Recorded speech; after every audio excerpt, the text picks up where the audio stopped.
Hi everyone, and welcome to another episode of T-Dog RC, and this episode is all about finally getting my hands on some Radiomaster AG01 gimbals for my beloved Radiomaster TX16S. So we're going to go through getting these installed into the radio, and in my opinion making this one of the best radios on the market. So if this is the first time you've found the channel and you're into things, all RC planes, RC tech, EDFs, balsa, nitro, the whole lot, if it's anything to do with RC planes and this is the first time you found the channel, then please help me out by giving me a thumbs up and clicking the subscribe button. And without further ado, let's get stuck in.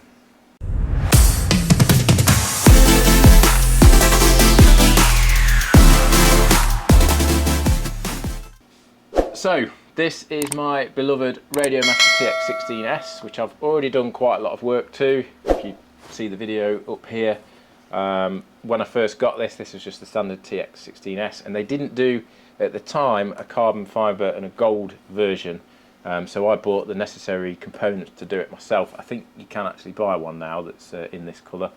So I've already completely stripped this radio down before and added all the nice fancy bits to it, but I absolutely love it, and to be honest I didn't think it could get much better. Okay, I appreciate it's not a jetty or anything like that, but it is a fantastic radio. I've had no issues with it. But then Radiomaster released these. It's one of those things we didn't realise we knew we needed them until we saw them. And these are the Radiomaster AG01 CNC all-metal gimbals, and they are absolutely a nice thing. And that is going to finish this radio off. I can't imagine what else you could do to it to make it any better once we've got these in. So I'm really excited to get this done. I've unboxed this one already, but this one's brand new in the wrapper. And also, just to mention, I don't get sent these things. I've bought these with my own money, which is why I'm a little bit late to the party. I'm putting a video up around these because there's already a few around with the lucky people that get sent them to review. So this is, I guess you could say, you know, it is an honest review because I have paid for them out of my own money. Not saying that the others aren't honest, I'm sure they all are. Yeah, so, but from what I've seen, like I say, I've already got this one out of the box. They are just such a nice thing. Really, when you appreciate, you know, things that are really nicely made and quality, then you're going to like these. So what we're going to do is I'm going to take you through the process of setting them up, get the back off this, take the old ones out obviously, and get these new ones installed. So I'll get the camera flicked up to my bench stand, and we'll get stuck into these.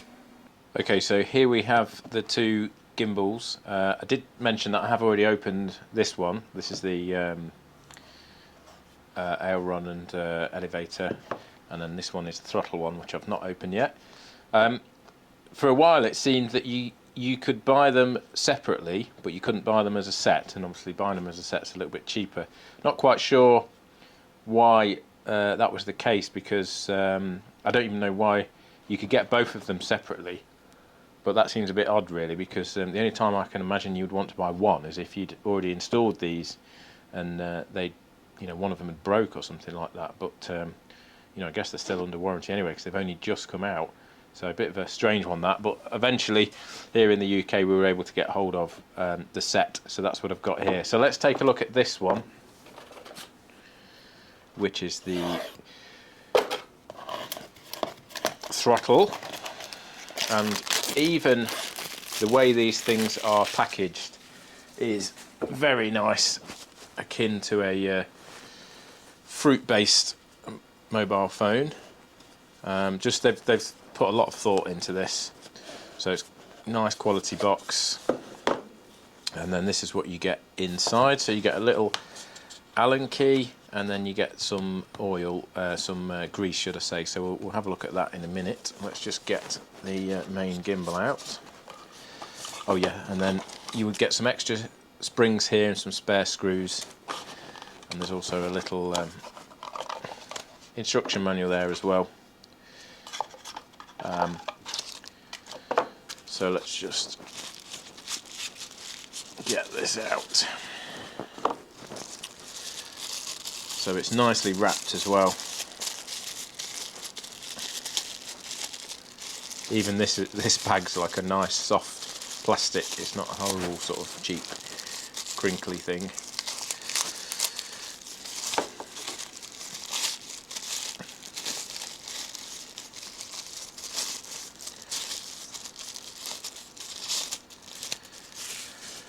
And there it is. And yes, they are not cheap for a set of gimbals, but they are really, really nice. They're just such nice quality, and that throttle there, that is just so nice. It just feels so good, and obviously CNC machined.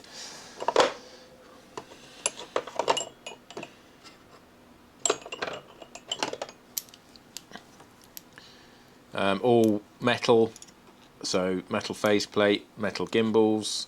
There are some bits of plastic on the back, but the main sort of components are all this CNC machined aluminium. Most of the adjustment is done from the front, so you've got these 4 adjustment screws there for doing various things such as the tension, the return, the strength of the springs, all that sort of stuff. I've found, particularly with the aileron and elevator gimbal, that the tension's set up perfectly for me. Obviously I'll double check once I've actually installed them in the radio, but they seem absolutely fine. It's quite strong, which is how I like it. The only time you're going to have to mess around on the back is just to sort the throttle out. So this one here, that adjusts the tension of the throttle, and I would say I think I would quite like mine a little tighter than that.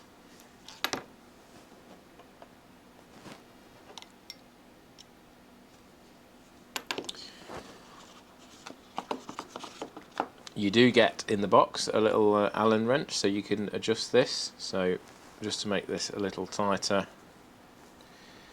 obviously just wind that in, and that will tighten up the throttle. And then this one does the ratchet. Now at the minute it's set to be smooth, so let's just wind that in a bit and see how it is. Okay, so I've got that adjusted now. So I've got a little bit of a ratchet on there now, because that's how I like it, but you might prefer yours just to be nice and smooth. And then just moving on to the 2 oils that you get, or grease should I say, I keep saying oil. These are going to be tricky to get out. Oh, it does actually say oil on it, so fair enough, I was correct. So you get a lubricating oil and a damping oil. You can also apparently buy these separately, but again, you're only going to use them if you've bought these gimbals, and since you get these with the gimbals, and you only need a tiny little amount, these are going to last you a long time. The lubricating oil you don't really need, because these are lubricated out of the box, but I guess over time, if these are getting a bit sticky or anything like that, then that's probably where you're going to want to use that. And then this one is a damping oil, which is a slightly different consistency, and that is for putting between the pressure plate and the throttle here. Now there is some on there, but from what I've seen on the internet, that people are recommending that you put a little bit more on there. You only need a tiny little bit, so I'm just going to dab that in there now, and apparently a couple of dabs really makes a difference. So let's just get just a little bit on the end of the, and this is sort of a really thick, strange consistency really. I'm just gonna, it almost feels a bit like glue. I'm gonna get that on there, and I'm just gonna work that in.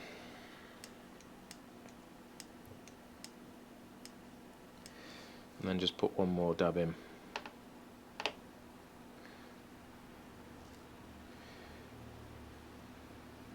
Bit of a messy job, but you'll get there.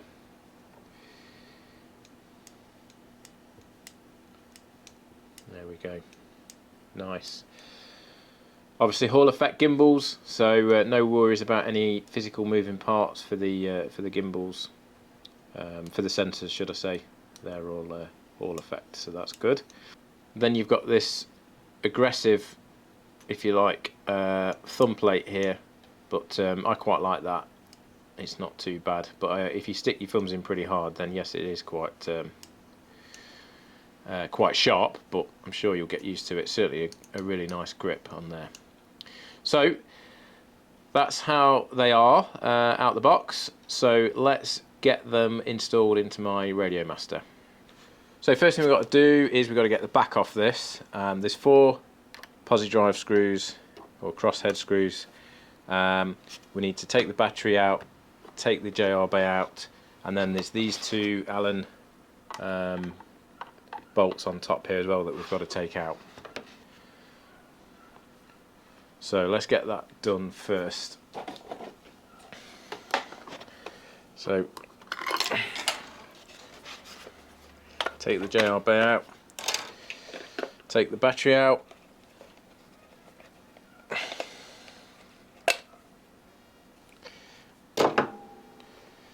you're also going to want to take these side grips off as well.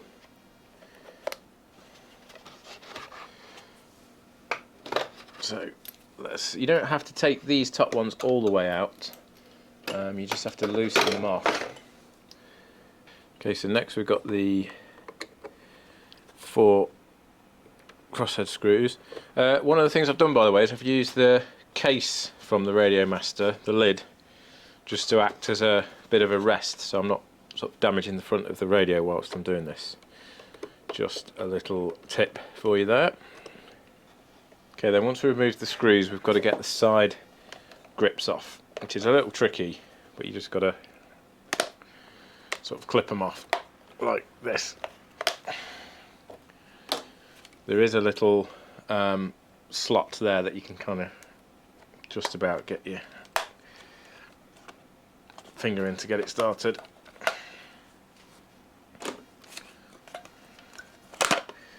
And then the back just comes off. Just need to loosen these a little bit more.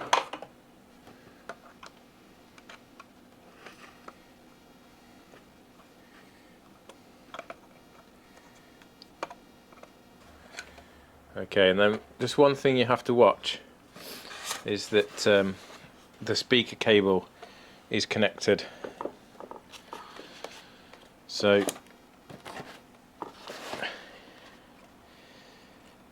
you can either leave this connected or disconnect these plugs, obviously, but just make sure you remember which one's which. Because I've taken mine off before, I've actually marked mine with a Sharpie, so I know which plug goes into which. So just unplug those, and then that comes away. And then there we can see the old gimbals. Now, one thing I would recommend is you don't have to do this, but I would just remove these sliders because it will make life a lot easier. So you've got just again just a crosshead screw there. Most of the screws are the same sort of size, or certainly the internal screws are. So let's just remove that. Oh, sorry, there's 2 screws. There's one just at the other side of the. So you just have to pull the slider down to get to both screws, and we'll just put that there like that. We'll do the same for this one, and then we'll just put that to one side, and that just gives us easy access to the 4 gimbal screws. So you've got 4 crosshair screws, one there, one there, one there, one there, and that's all it is to remove the gimbal. Obviously there's also the gimbal is plugged in, so again you just need to make note of which plug it is, but it will only go in one plug anyway. So let's first of all tackle this one. So this is actually going to be the throttle side of things, I think.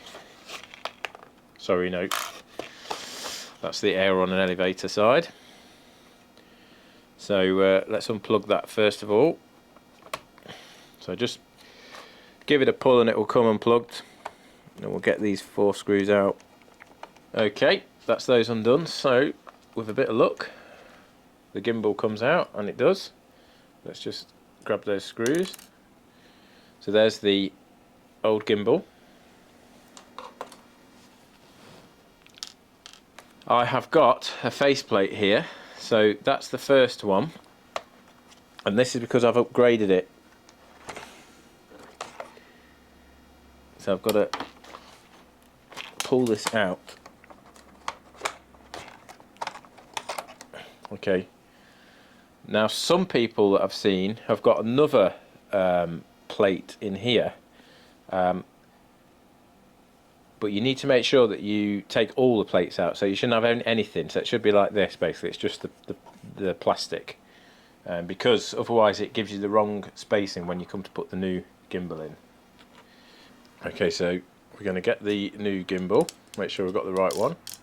This is the self-centering one, and we're going to slot this back into position. Should go in exactly as the other one came out.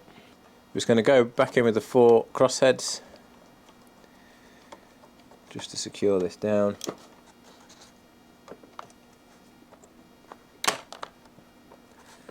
See, it wasn't quite seated properly, it is now. So it's just clicked into position. This one's a little tricky to get in. Would help if you've got a magnetised screwdriver. Unfortunately I haven't got that, so I'm just going to try and get it in like this. Right, ended up finding a slightly different screwdriver that just got a bit of a magnetic tip to it, because that is tricky to get in. But then I'm just going to finish it, tighten it down with this screwdriver. No need to like really tighten these up either, by the way. You just want to kind of nick them up because you're only screwing into plastic.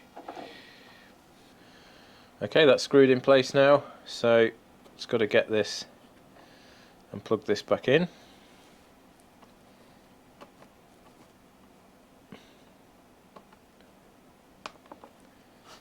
That goes in that one, doesn't it?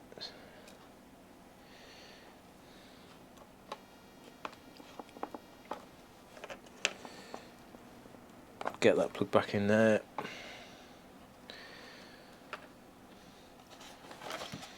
Just check that that's okay. It is. That's fine. There's no wires fouling there or anything like that. See what it looks like. Oh yes. Looking good.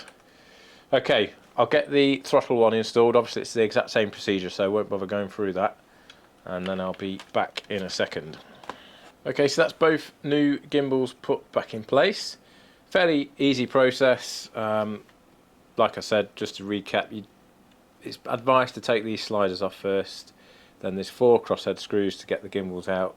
Unclip the cables, put the new one, remove any plates you've got in there. Depends what sort of Radiomaster you've got. You may not need to remove the plates. Then reconnect your cables. Fasten the screws in. The only thing I would say is these are quite hard to get seated, but I found that if you started to screw them in place, it kind of snaps into position. And then that's how it looks. They look absolutely superb and feel absolutely just a different level to the old ones. I mean, I would go so far as to say these are the best gimbals I've ever used, and I have used Futaba radios, Free Sky radios, all several different radios. I've not really had a play with some really high-end stuff like Jetty and Powerbox. Couldn't think of the name then, sorry. I'm sure they've got extremely nice gimbals as well, but these just feel absolutely magnificent. So make sure that you're happy with the amount of movement that you've got. Make sure that you're happy with the resistance of the throttle before you put the back on, because you can't change the throttle once you've got the back on, but obviously the tension and all that stuff that you can change using these 4 adjusters on the front, so that's good. But like I mentioned previously, as they are out the box is how I like them, but that is quite stiff. You might prefer yours a little bit looser, so see how you go with that. So next thing I've got to do now is just get the back on, and then once we've got the back on, we've just got to do a calibration test. So I'll get the back on, obviously just reverse of taking it off, and then I'll show you the calibration test. Okay, that's everything back on and in place, so let's power it up.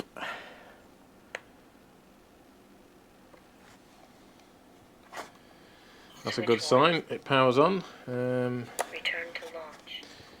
Okay, so next thing we're going to want to do is calibrate the sticks. So if we go into the system menu and then page across to hardware. We've got calibration there. So if we just follow the instructions on the screen, so it says press enter to start, center sticks, and so you have to center all the sticks and the sliders, so using the guides along the bottom and the pots as well. So there we go, and then press enter, move sticks and sliders and press enter. So we've got to move them to the four corners and to the ends.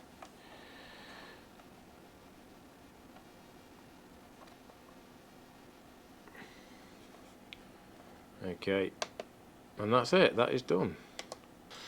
Okay, so just gone onto the channel monitor now just to check, and you can see now if I turn the aileron to the right, for example, I'm getting a full 100% travel.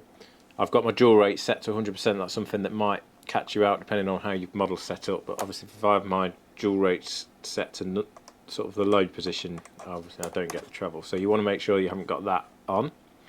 So I'm getting 100% there, I'm getting 100% there. Throttle's going from -100 to 100, and rudder is exactly the same. And if you look at the rudder channel, for example, because these ones are slightly confusing because I've got some trim built into these because I'm using an existing model, but there's no, well, this model hasn't got a rudder, so there's no trim on the rudder. If you look at that, it's on 0%. It means absolutely spot on. If I move the stick and just let go, it just snaps straight back to 0%. So you know that these are very accurate and they are centering absolutely perfectly, and you can see there just a tiny little movement. It's just, oh, I can't tell you how nice these things are. You need to treat yourself. So, and the throttle just feels superb. Now again, that might be a bit stiff for some people, but I like it like that. But it's very difficult to catch the throttle. If you need to apply full power in an emergency, maybe it's a little tricky. But that's perfect for me, and I've got a little bit of a ratchet feel to it as well, which I've set up using those screws on the back of the gimbals. So that wraps it up really for this video. Hope you found that useful, hope you found it interesting. My next job now is to go out and fly, obviously with these new gimbals installed. I've heard some reports that people have said they are almost able to fly more precisely because these gimbals are so precise. So it'll be interesting to see really whether I actually notice a difference, not just in the feel, but actually a difference in controlling the plane. But given the accuracy here, you can imagine that that is going to be the case. But I'll let you know next flight I do with this transmitter. So that wraps it up for this video. From what I've seen and what I can feel, I think this really just makes this one of the best radios available on the market. These things are so powerful with the OpenTX software, and now so nice to use with things like these quality gimbals. You know, it's no longer just a cheap radio with a lot of functions. This is a real quality bit of kit now, and I think, as I said, one of the best radios available on the market really. For the price, you cannot beat it. So with that said, if you've got any comments, put them in the comments field and I'll always try and do my best to respond. If you've watched it this far, then I really appreciate you watching. I hope that you found it useful and helpful, and if you haven't subscribed, then please click the subscribe button. It helps me out massively and it's completely free to you to do that. You'll get to see more videos of this sort of thing and any other RC fixed wing based stuff. Also give me a thumbs up, give me a like if you like the video, and yeah, appreciate you watching, and I'll see you soon for the next one.